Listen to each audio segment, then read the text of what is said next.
మా ఊరిలో వర్షం ఎలా పడుతుందంటే చూడండి ఎలా పడుతుంది. అట్లా పడుకొని లేచేసరికి ఎంత వాన పడింది. Welcome to Padma blogs. ఈరోజు మా ఊరిలో ఉన్నట్టుండి వర్షం పడింది. ఎంత పెద్ద వాన అంటే అంత పెద్ద వాన.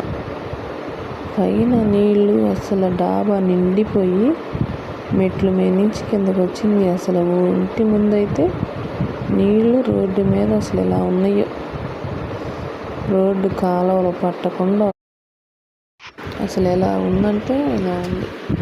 అసలు చూసారా రోడ్డు మీదకి నీళ్ళు చూసారా అసలు ఎలా పట్టకుండా వెళ్తున్నాయో. ఈ మధ్య బాగా పడుతుంది వర్షం, బాగా వాన. అసలు ఎంత వాన పడుతుందో. అది రోడ్డు మీద చూసారా అసలు ఎలా ఆగిపోయినాయి నీళ్ళు. ఎన్ని నీళ్ళు అంటే కాలువలు కూడా పట్టకుండా పోతాం, అంత వాన కురిసింది.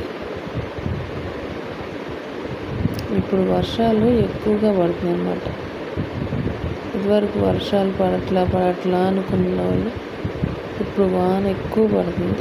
చూసారా బారుకు నీళ్ళేనమాట. కాలువల్లో నుంచి వస్తున్నాయి బయటికి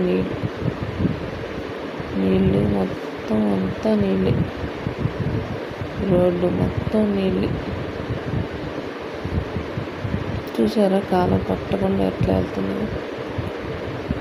ఐస్ క్రీమ్ బండి గుజులు ఎలా వెళ్తున్నారు, వర్షంలో తడుచుకుంటూ వెళ్తున్నారు.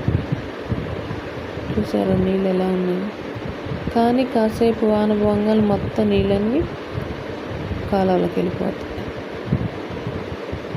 అసలు వాన ఎంత పెద్ద వాన అంటే ఈ మధ్య ఏందో తెగబడుతుంది. స్కూల్ పిల్లలు వానలోనే తొక్కుంటూ వెళ్తున్నారు. వాన పడతానే ఉంది. పాపమైన పిల్లలు వర్షంలోనే వెళ్తూ ఉన్నారు.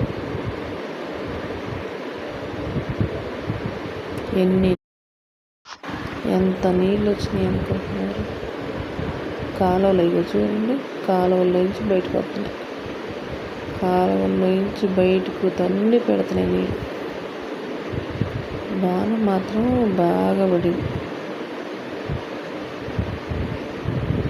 వాతావరణం అప్పటికప్పుడే చల్లబడుతుంది, అప్పుడప్పుడే ఎండ వస్తుంది, అప్పటికప్పుడే వాన పడుతుంది. వాన ఎంత పెద్ద వాన అంటే